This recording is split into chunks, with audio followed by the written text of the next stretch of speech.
Okay, welcome back. सबका स्वागत है। Okay, so just a few important points to remember when you're inviting somebody to church. और कुछ विशेष बातें उनको याद करने के लिए कि जब आप किसी को कलीसिया में आमंत्रित करते हैं। 3 points. 3 बातें। Be simple. एक, साधारण रहिए। Right? Don't try to, make a big show out of the church. सरल सरल रहिए और कोई कुछ बड़ा दिखावा कलीसिया को लेकर मत कीजिए। Just be simple. Say it's a church service. आप सरल रहिए, कहिए कि यह कलीसिया की सेवा है। Sometimes they'll want an explanation of what happens in a church service. कभी कभी वो पूछते हैं कि एक कलीसिया की सेवा में क्या होती है। Right? So you tell them. Second point, be truthful. और दूसरा बात, सच्चाई से बोलिए। So sometimes you'll say, come and see. तो कभी कभी आप कहिए आके देखिए। They'll come. वे आएंगे, But sometimes they will have questions. लेकिन कभी कभी उनके कुछ प्रश्न होंगे। Say, what happens in the church? I want to know before I come. वे कहेंगे कि कलीसिया की सेवा में क्या होती है, मैं जानना चाहता हूं आने से पहले। One, be simple. पहला तो कि आप सरल रहिए। Two, be truthful. Tell them it's about Jesus and we're going to talk about the Bible. और दूसरी बात कि हमेशा सच्चाई बोलिए। आप कहिए कि हम बाइबल के बारे में बात करने वाले हैं।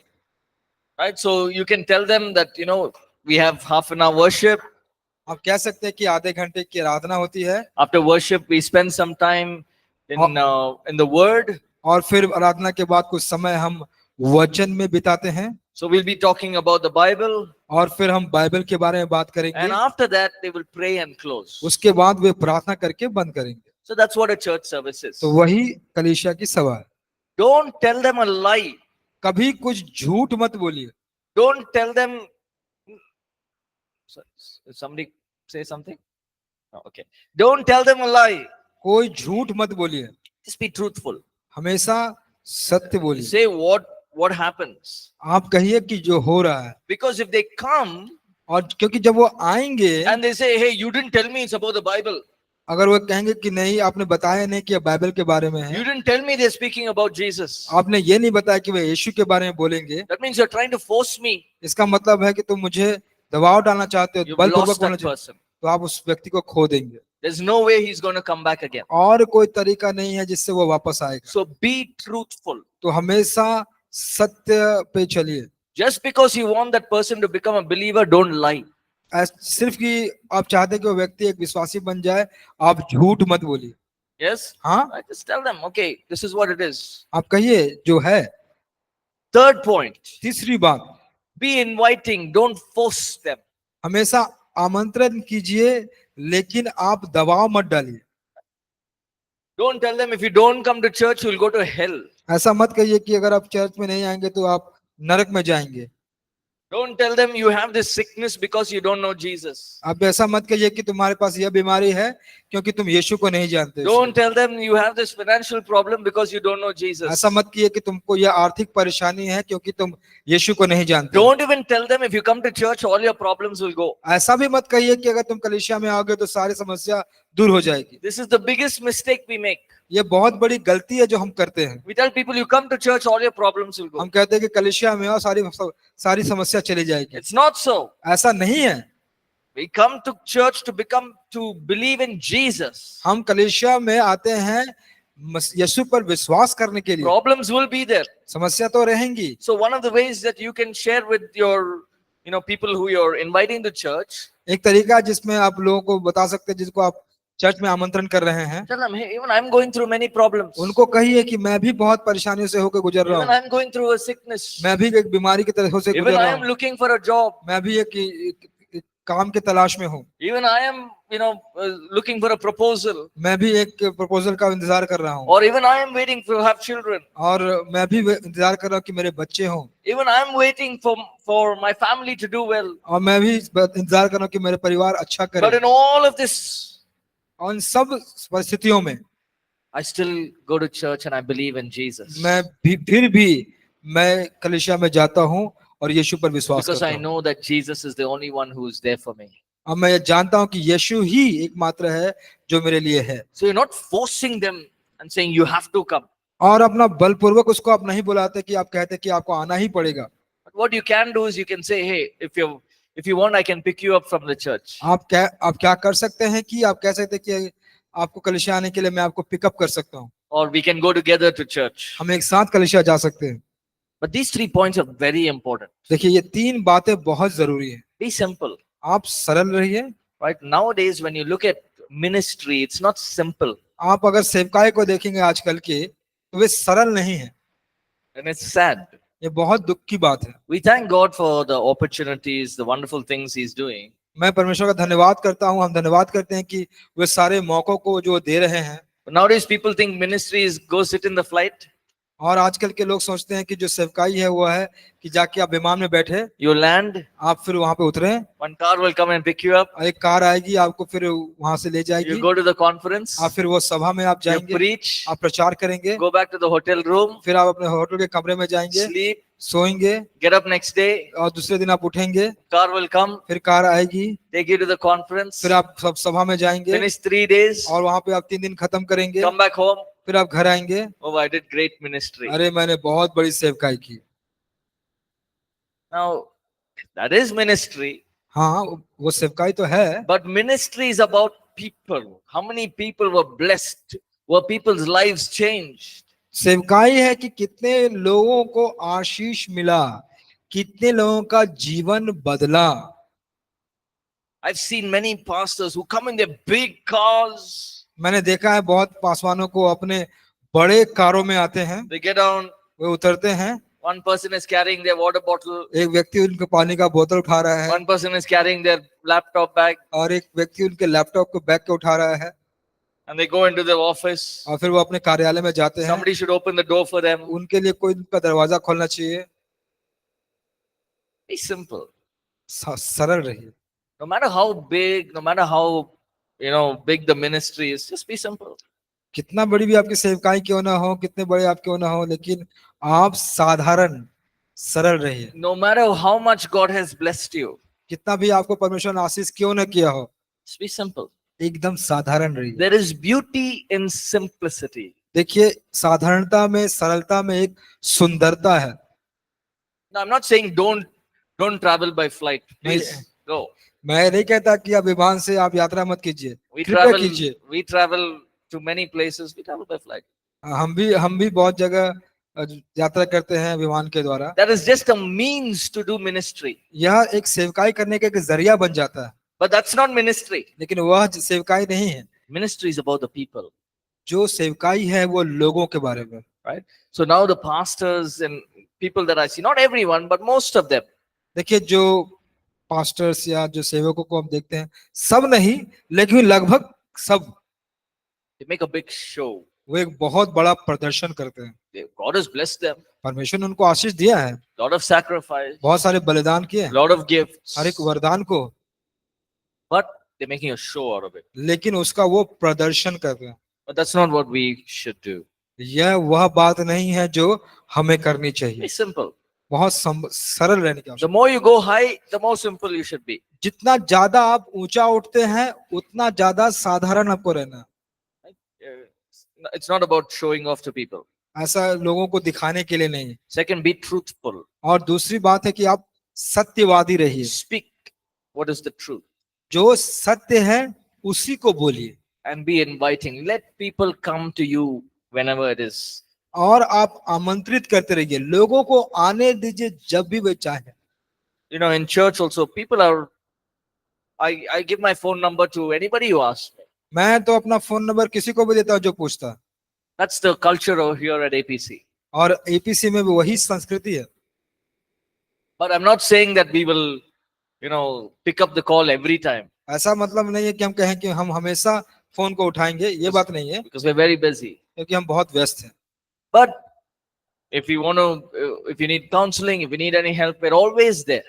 लेकिन अगर आपको कोई परामर्श की जरूरत है, कुछ मदद की जरूरत है, तो हम हमेशा वहां हैं। So that's the attitude that we must carry. तो वही आचरण हमको भी लेकर चलना है। Sometimes after inviting them, you will need to follow up with them, ask them. कभी कभी उनको आमंत्रण देने के बाद आपको उनसे उनके पीछे भी उनको पूछना है, उनके साथ लगातार संबंध बना के रखना है। Ask them, how did you enjoy the church service? और आप कहें कि क्या आपने जो कलीसिया की सभा थी उसको पसंद किया, Did you understand? क्या आप समझे? Now, sometimes they'll say yes, sometimes they'll say no. कभी कभी वे कहेंगे हाँ, कभी कभी कहेंगे ना। Sometimes you may say, hey, you want to come next Sunday? आप कभी पूछेंगे उससे कि क्या आप अगले रविवार को आना चाहते हैं? Sometimes they'll say yes, sometimes they'll say no. कभी कभी कहेंगे हाँ, कभी कभी कहेंगे ना। Don't be discouraged. आप निराश मत होइए, You have done your part. आपने अपना भाग कर दिया है, Right? You have done your part. आपने अपना Continue. भाग कर दिया है, लगातार जारी रखिए। Right? And if they are interested, अगर वो दिलचस्पी रखते हैं connect them to a church or a cell group. या फिर कोई गृह सभा या कलीसिया से उनको आप जोड़ दीजिए। Invite them to church every Sunday. हर रविवार को उनको आमंत्रित कीजिए कलीसिया में आने के लिए, Talk to them about water baptism, और जल के बपतिस्मे के बारे में उनसे बात the Lord's कीजिए, table, और प्रभु भोज के बारे में बात कीजिए, simple things. You talk to them, encourage Prabhu them. मेज के बारे में बात कीजिए, और साधारण बातों को कीजिए। But the moment you connect them to a church, they will learn, they will grow on their own. और जिस क्षण आप उनको उस कलीसिया से जोड़ देंगे, वे सीखेंगे, वे अपने आप से बढ़ेंगे। Right? So these are simple, practical ways that you can help ये a person. ये सारे साधारण सरल अभ्यासिक तरीके हैं जिनसे आप एक व्यक्ति को उन्नति करवा सकते हैं। Okay, let's go to the next chapter. Now, the next chapter is very interesting. तो आइए अब हम दूसरे भाग में जाएंगे, दूसरे चैप्टर में। ये John बहुत ही chapter 4, verse 1 to 43 talks about the Samaritan woman. और यह बहुत ही रुचि वाली विषय है।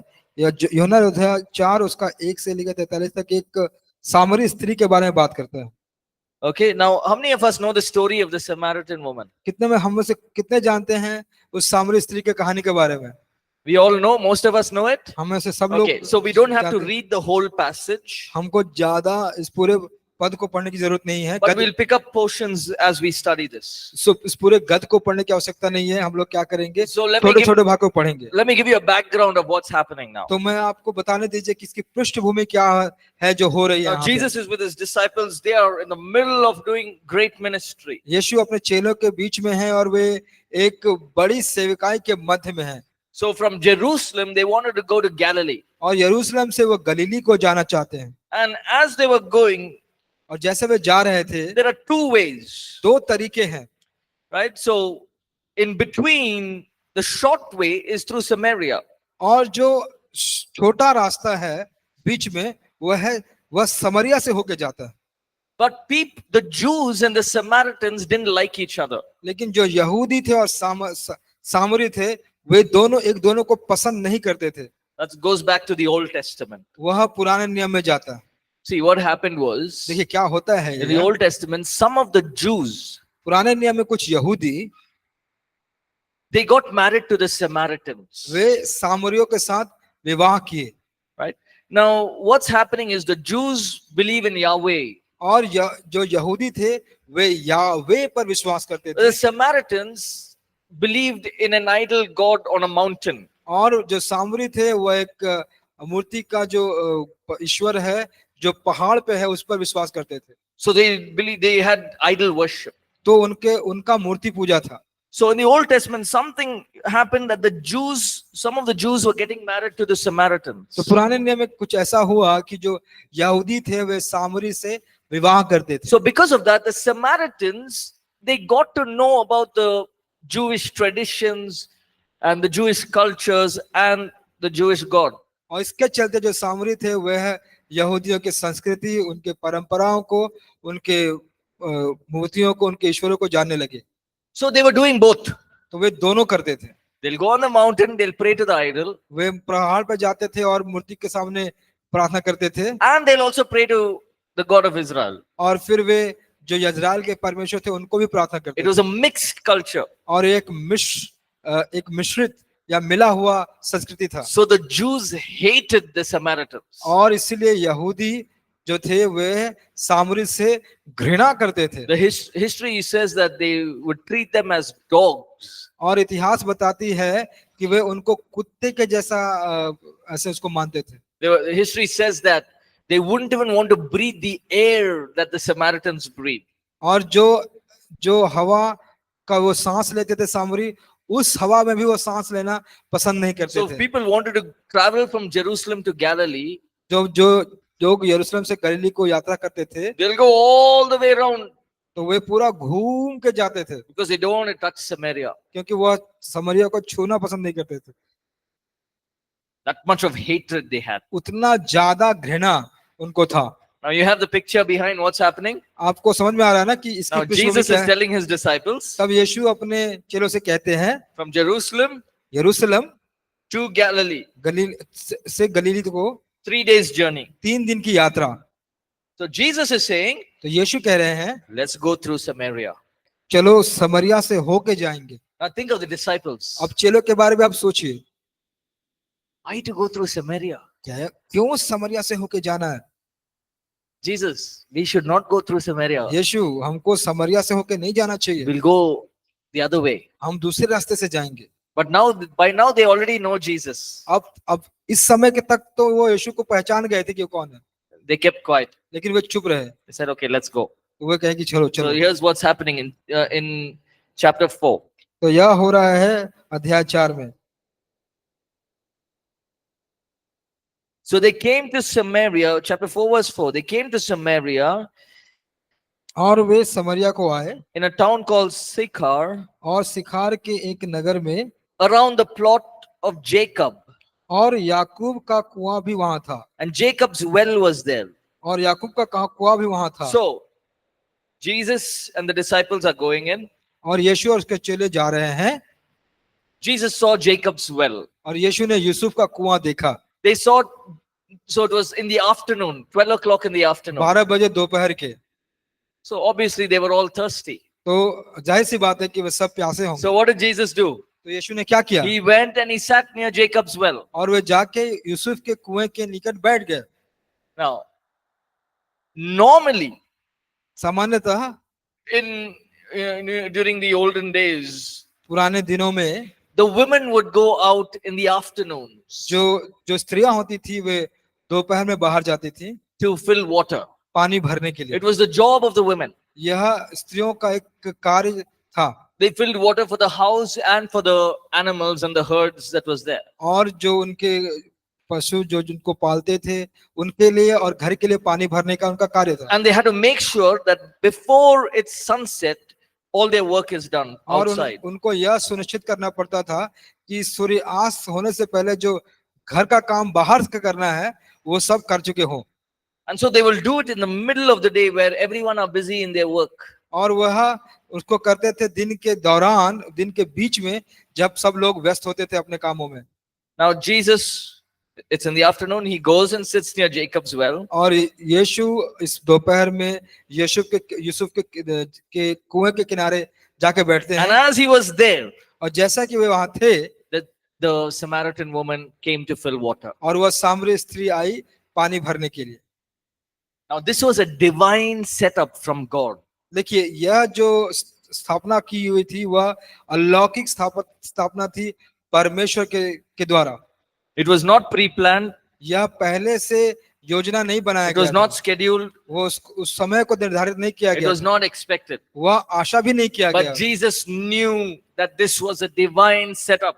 और यीशु जानते थे कि यह अलौकिक कार्य है।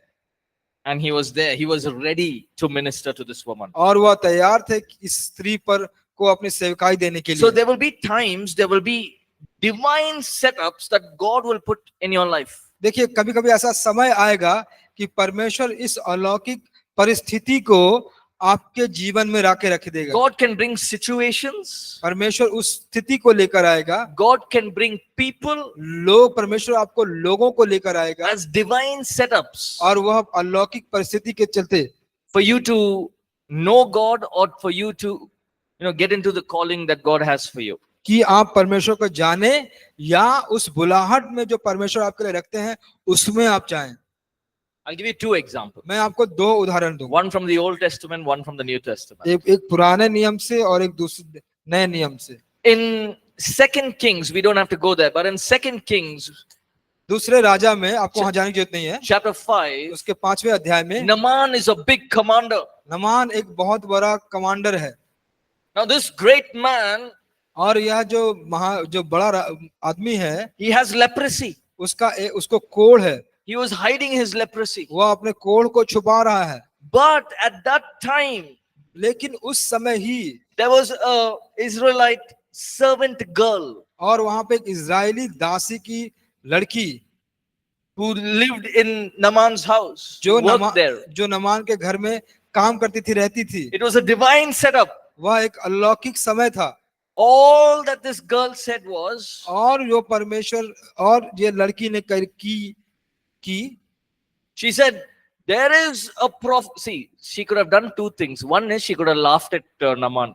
जो दो काम कर सकती थी, एक थी कि वह नमान के ऊपर हंस सकती थी। उसने कहा कि वहां एक भविष्यवाणी है। Imagine this girl saw Naaman, oh, you have leprosy. Good. आप कल्पना कीजिए कि उस लड़की ने नमान को देखा, कहा अरे तुमको कोढ़ है, अच्छा है। You want to destroy the Israelites, no? This is God's curse on you. तुम जो इजराइल को बर्बाद करना चाहते थे, यह परमेश्वर का श्राप तुम पर है। But she didn't see it that way. लेकिन उसने ऐसा नहीं देखा। She saw it as a divine opportunity. तो उसने देखा कि एक अलौकिक मौका है यहाँ पर। So she said, उसने कहा there's a prophet. एक भविष्यवक्ता है, His name is Elijah. उसका नाम एलिजा है। One thing I know is God answers his prayers. एक चीज मैं जानती हूँ कि परमेश्वर उसके प्रार्थना का उत्तर देते हैं। You go and meet him जाके उससे मिलो and he will heal you. और वह जाके तुम्हें चंगा करेगा। Elisha goes. एलिसा जाता है। And after meeting, Naaman goes and meets Elisha. नमान जाकर एलिसा से मिलता है। What does Elisha say? तो एलिसा क्या देखता है? He doesn't even come to the door. वह दरवाजे के पास आता भी नहीं है। Tell him to go dip in the river Jordan. जाके जॉर्दन नदी में वह जाके अपने आप वहां पे उसको डुबकी लगाने के लिए बोलो। Right now, that's another story. यह एक दूसरी कहानी है। But the point is, there was a divine connection. लेकिन आप ये देख पा रहे हैं ना, यहाँ पे एक अलौकिक जुड़ाव है, जुड़ना है। Naaman obeyed. नमान ने आज्ञा को माना। His leprosy was healed. उसका जो कोढ़ था उससे उसको चंगाई मिली। And he became a believer of Yahweh. और फिर वह यावे का विश्वासी बन गया। So we see God bringing people. They can be insignificant people. देखिए परमेश्वर लोगों को ला सकता है, वह लोग का महत्वपूर्ण नहीं भी दिखाई पड़ते हो, But God sets it up. लेकिन परमेश्वर ऐसे इस प्रकार उसको सजाते हैं। He'll put people in certain places at certain times. वह कुछ जो विशेष समयों में वह लोगों को वहां पे स्थापित करते हैं। In the New Testament, नए नियम में Apostle Paul, पहले प्रेरित पौलुस, he had a great vision of Jesus. उसका बहुत बड़ा दर्शन था यीशु के बारे Then में। he went to Jerusalem for 15 days. वह 15 दिनों के लिए यरूशलेम में गया। They wanted to kill him. वे उनको मारना So चाहते they थे had to run away from there. और फिर उससे वहां से भागना पड़ा उसे। And Paul went to his hometown, Tarsus. परमेश्वर अपने घर गया तार्सिस में। And now the church in Antioch is growing. और जो अंताकिया की जो कलीसिया थी वह बढ़ रही थी। And this man named Barnabas was leading the church. और वह बरनबास नाम का एक व्यक्ति कलीसिया की अगुवाई कर रहा था। At that moment, और उसी क्षण Barnabas thought, I need some help here. वो उस बरनबास ने सोचा कि मुझे कुछ मदद की जरूरत है। So I remember 14 years back, मैं याद करता हूं कि 14 साल पहले I met one man named Saul. मैं एक व्यक्ति से मिला था जिसका नाम था Saul. I remember he came to Jerusalem. मैं याद करता हूं कि वो यरूशलेम में आया था। I know he was persecuting the church. और मैं जानता हूं कि वह कलीसिया का सताव कर रहा But था। I know that he became a believer. मैं ये जानता हूं कि वह विश्वासी बन गया Let था। me go and search for him. लेकिन मुझे जाकर उसे खोजने दो। So Barnabas goes and searches for Saul और जाकर बरनबास साउल को खोजता है and brings him to Antioch. और फिर वो अंताकिया में उसे लेकर आता है। And that starts the ministry of Apostle Paul. और वहां से पौलुस प्रेरित की सेवकाई शुरू होती है। Nobody knows what happened to Barnabas later, बाद में बरनबास का क्या हुआ कोई नहीं जानता, but everyone know what Apostle Paul did. और सब लोग जानते हैं कि प्रेरित पौलुस ने क्या किया। All he had to do was bring Saul and come. That's all. उसका काम यही था कि जाके वह सौल को लेकर आए, बस इतना ही। 14 years later. 14 साल के बाद So God will set up opportunities for you. परमेश्वर आपके लिए ऐसे ऐसे मौकों की स्थापना करेगा। Now Jesus is there यहाँ पे यीशु है and he's seeing the Samaritan woman और वह सामरी स्त्री को देख रहे हैं। and he says, "Can I have some water?" वह पूछते हैं कि क्या मैं कुछ पानी पी सकता हूँ? Simple question. सरल प्रश्न। Jesus was thirsty. यीशु प्यासे थे। Can I have some water? उन्हें पूछा कि क्या What's मैं the response? क्या मैं पानी पी सकता हूं? देखिए उत्तर क्या है। Verse 9. 9वां वचन। The Samaritan woman said to him, "You are a Jew, and I'm a Samaritan woman. How can you ask me for a drink of water?" उस सामरी स्त्री ने उससे कहा, तुम यहूदी होकर मुझ सामरी स्त्री से पानी क्यों मांगता है? Remember the background of a Jew and a Samaritan? आपने सामरी और यहूदियों का पृष्ठभूमि अब याद कर रहे हैं। They hate each other. वे एक दूसरे को घृणा करते थे। Now the woman is surprised. अभी यहाँ पे जो स्त्री है वो तो चकित रह गई। You're a Jew. तुम यहूदी हो, I'm a Samaritan. मैं एक सामरी हूँ। Actually, you should be willing to die without water rather than ask me. देखिए वास्तविक तो तुमको पानी के बिना ही मरना जाना चाहिए था मुझसे मांगने के अलावा। How is it that you're asking me for ये water? कैसे तुम मुझसे पानी मांग रहे हो?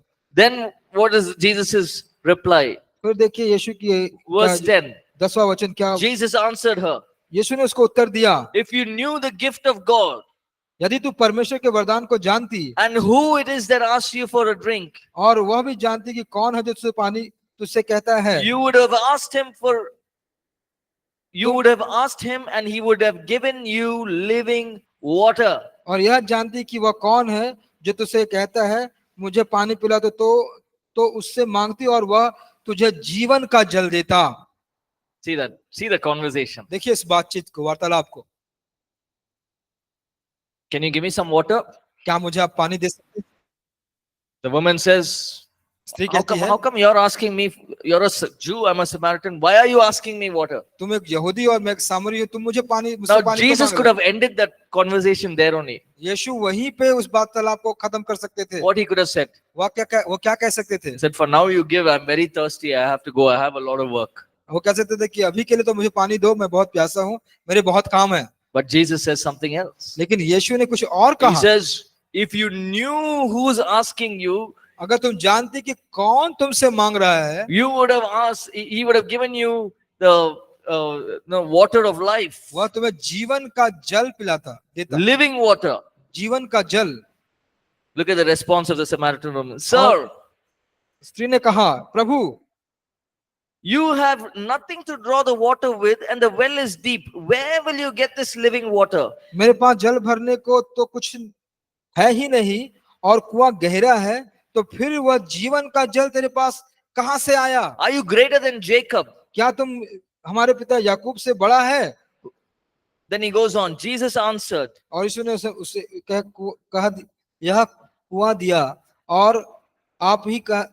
उसने कहा, verse 15. 15 वचन, Sorry, verse 13. 13 वचन। इसने उसे कहा, उत्तर दिया कि जो कोई यह जल पिएगा वह फिर प्यासा न होगा। "Whoever drinks this water जो भी इस जल को पिएगा will not be thirsty again." वह कभी भी प्यासा नहीं होगा।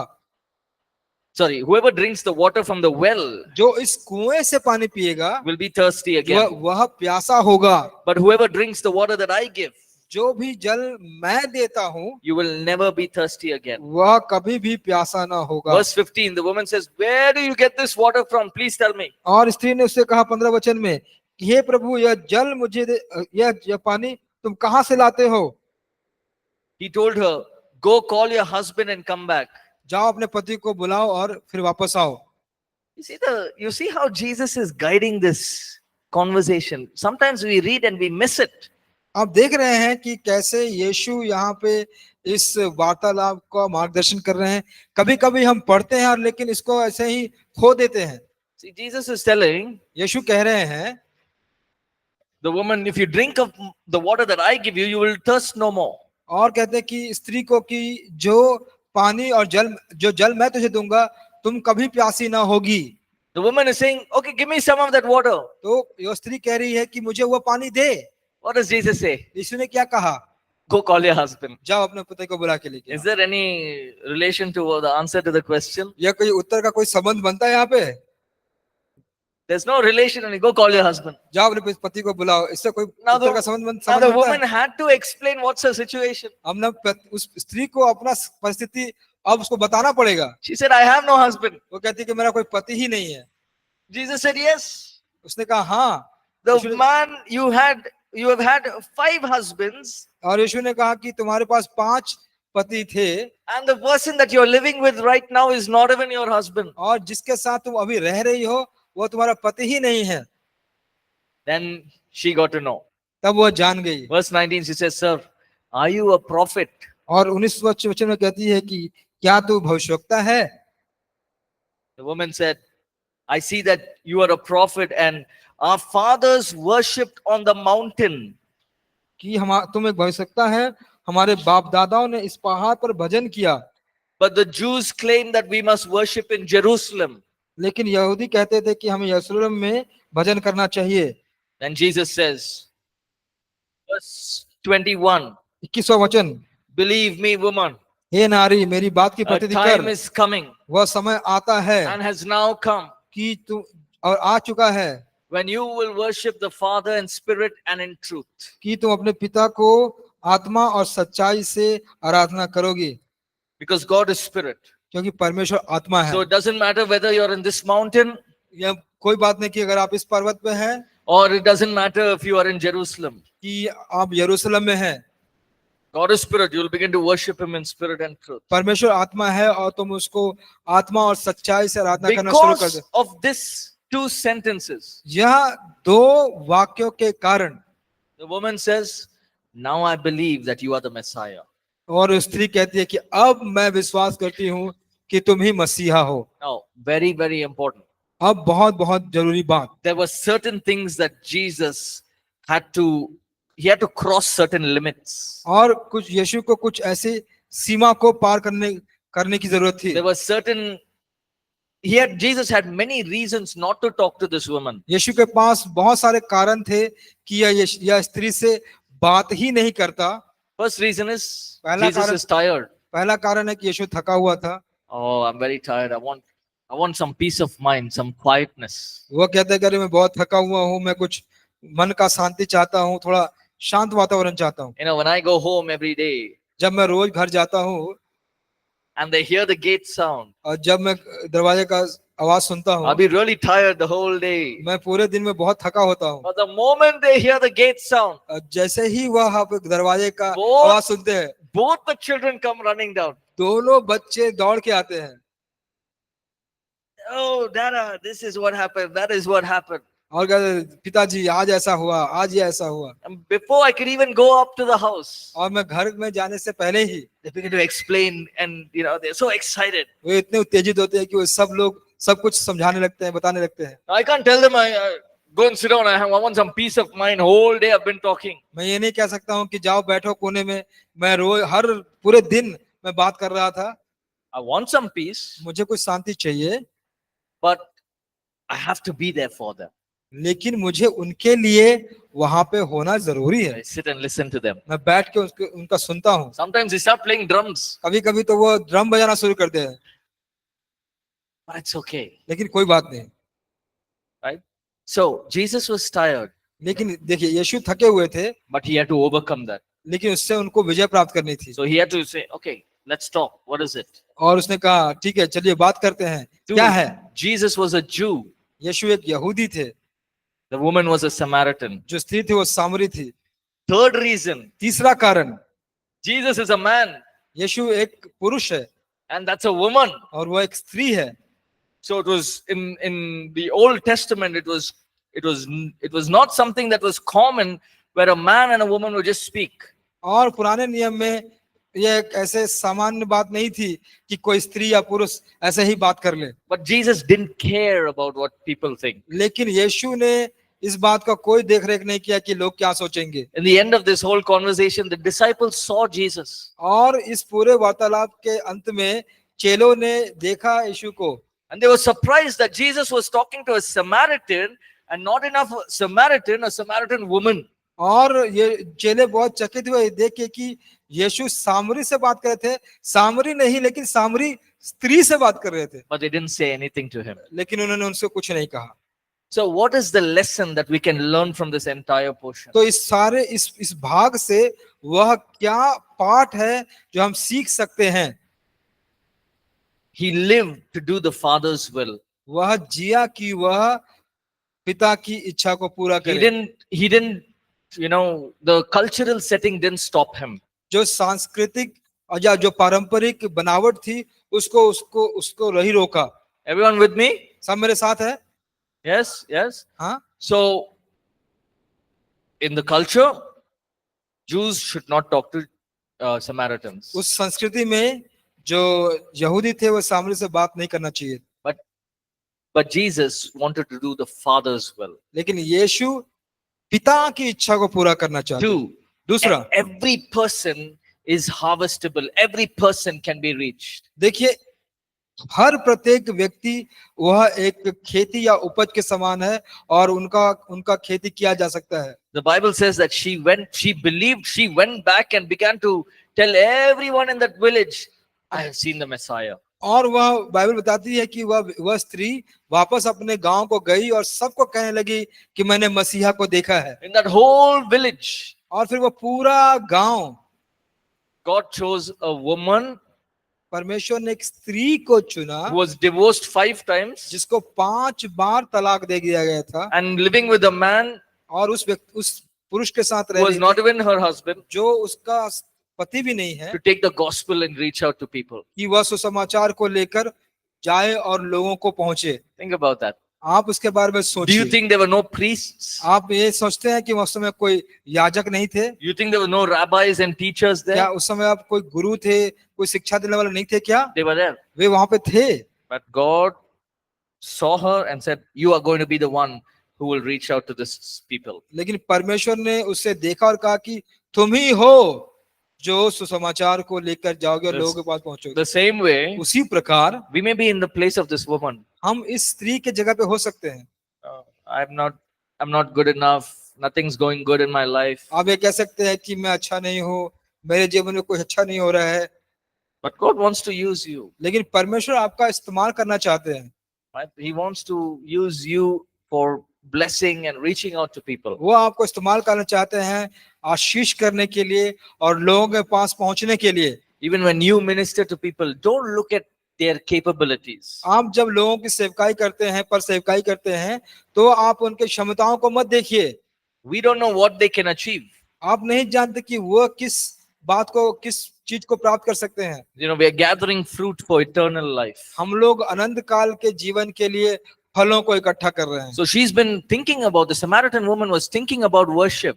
और ये सामरी स्त्री आराधना के बारे में सोच रही थी, How to worship God. कैसे परमेश्वर की आराधना किया जाए। And Jesus made it clear to her. और यीशु ने उसको स्पष्ट रीति से उसको बता दिया। Right?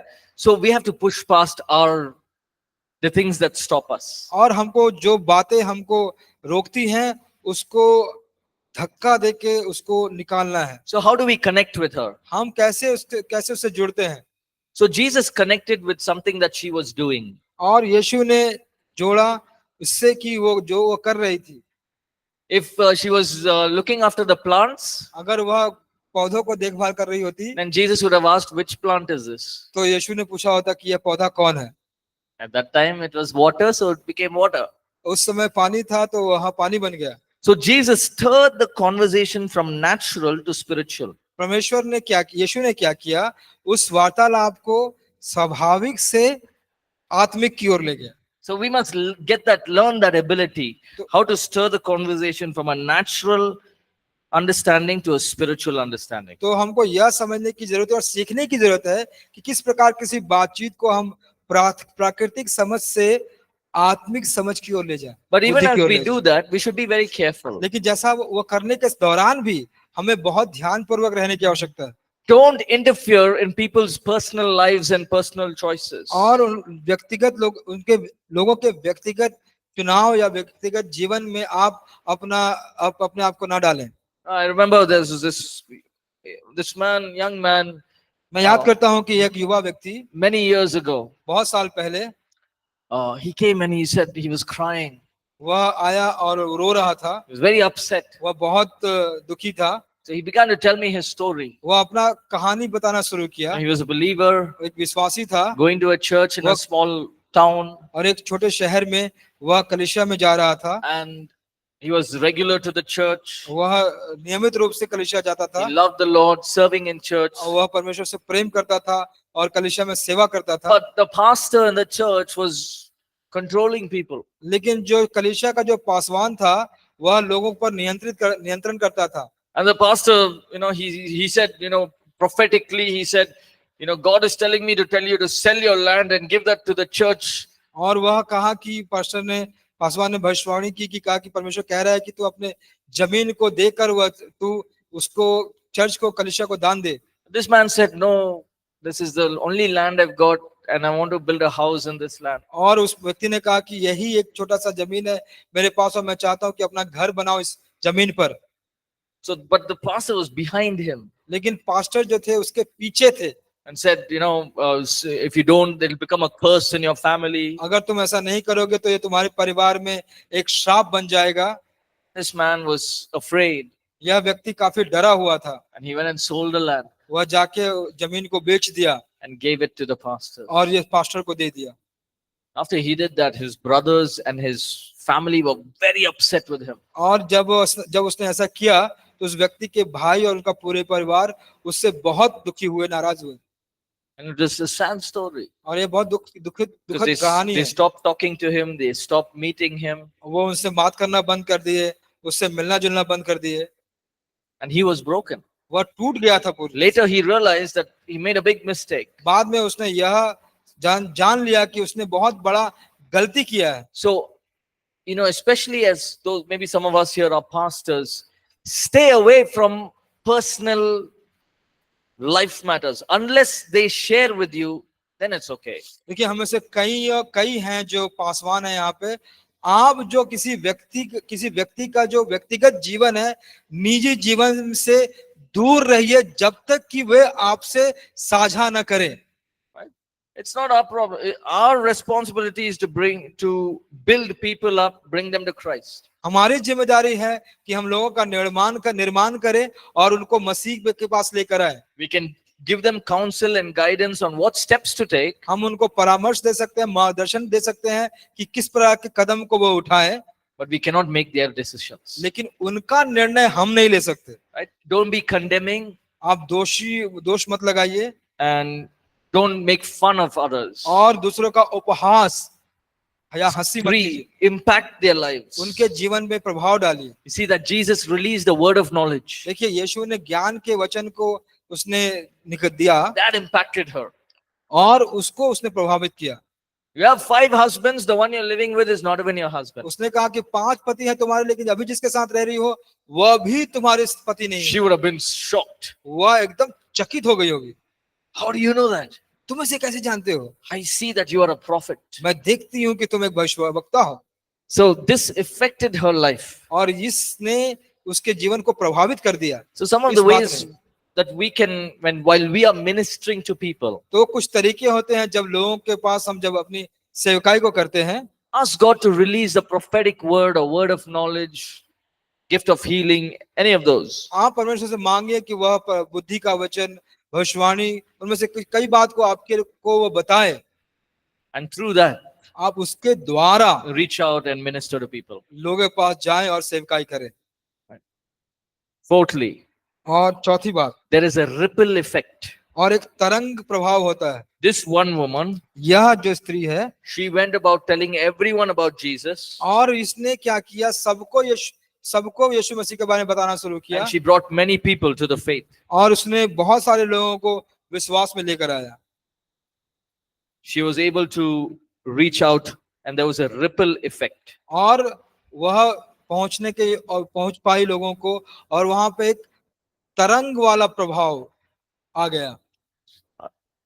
One person tells another person, एक व्यक्ति दूसरे व्यक्ति को बोलता है, and they tell another person, फिर वह व्यक्ति दूसरे व्यक्ति को बोलता and है, it went on one and one and one. और ये फैलता जाता है, और एक के साथ दूसरा, एक के साथ दूसरा, तरंग के रूप में। Finally, almost the entire town believed in Jesus. और अंत में पूरा शहर यीशु पर विश्वास करता। So, in this chapter, इस पाठ में recognize divine setups in your life. आप पहचानिए कि अलौकिक परिस्थितियां क्या है जो परमेश्वर ने डाला है। There will be people that God will use in your life. कुछ लोग होंगे जो परमेश्वर इस्तेमाल करेंगे आपके जीवन में। There will be people that God will bring into your life. कुछ लोग होंगे जो परमेश्वर आपके जीवन में लेकर आएंगे, Be sensitive to that. आप उसके प्रति संवेदनशील रहिए। For me, it was my auntie. मेरे लिए वह मेरी बुआ थी She just kept saying this about Jesus. और वह यीशु के बारे में कहती गई। And it was a divine setup. देखिए वह एक अलौकिक परिस्थिति बन गई थी। The main reason I used to go to her house is because one, she doesn't shout, two is I'll get lunch, free lunch. तो जो मुख्य कारण था मैं उसके घर जाता था कि सबसे पहला कि वो मुझ पर चिल्लाती नहीं थी और दूसरी बात कि मुझे पेट भर खाना मिलता था, So I used to go. इसलिए मैं जाता था। So it became a divine setup for God to use. तो वह बन गया एक अलौकिक बनावट जो परमेश्वर इस्तेमाल करना चाहता था मेरे लिए। Right? So like that, God will bring people into your life. उसी प्रकार परमेश्वर आपके जीवन में भी लोगों को लेकर आएगा। Either you will minister to them यदि आप हो सकता है कि उनको सेवकाई करेंगे, or they will minister to you. नहीं तो वे आप पर सेवकाई करेंगे। You know, this auntie of mine, यह जो मेरी बुआ थी, she used to attend APC church, the वह- main church. वह एपीसी मुख्य कलीसिया में वह आती थी। So we used to have those brochures, तो Bible college brochures. तो हमारे पास वो छोटी छोटी बाइबल कॉलेज की पुस्तकाएं होती थी। So she came so one day I went to her house और एक दिन मैं उसके घर गया and she said, see Paul, there is a Bible college. और पौलुस ने उसने कहा कि पॉल देख, यह बाइबल कॉलेज है। Now that you have changed your life, अब जब तुमने अपना जीवन को बदल दिया है, it's very important that you study God's ये word. बहुत जरूरी है कि तुम जाके परमेश्वर के वचन को सीखो। You just call up that number and find out what they'll say. जो नंबर है वहां पे थोड़ा फोन करके पूछो कि वह क्या कहते हैं। She gave me that brochure. वह छोटी सी पुस्तिका उसने मुझे दी। I made the call. मैंने वह फोन किया It's been 16 years I'm here. और यह 16 साल हो गया है कि मैं यहाँ हूँ। I never thought I'll be in the pastoral team. मैं कभी सोचा भी नहीं था कि मैं एक पासवानों के दल में रहूंगा। I just wanted to join Bible college. मैं सिर्फ बाइबल कॉलेज में जाना My चाहता। auntie never thought I'll be in the pastoral team serving in the. मेरी बुआ ने कभी सोचा भी नहीं होगा कि मैं पासवानों के दल में रहूंगा, सेवकाई करूंगा। That brochure, वह छोटा सा पुस्तिका which I called and I said I want to join Bible college. जिसको मैंने फोन करके कहा कि मैं बाइबल कॉलेज ज्वाइन करना चाहता हूँ, 16 years back. 16 साल पहले। So there will be divine setups in your life. तो ऐसे अलौकिक चीजों की बनावट व्यवस्था होगी आपके जीवन में। Be sensitive to that. अलौकिक व्यवस्था होगी आपके जीवन में, उसके प्रति आप संवेदनशील रहिए। Amen. आमीन। All right, let's take a break. We'll come back and we'll do chapter 8. आइए हम ब्रेक लेंगे और आकर फिर अध्याय 8 को देखेंगे।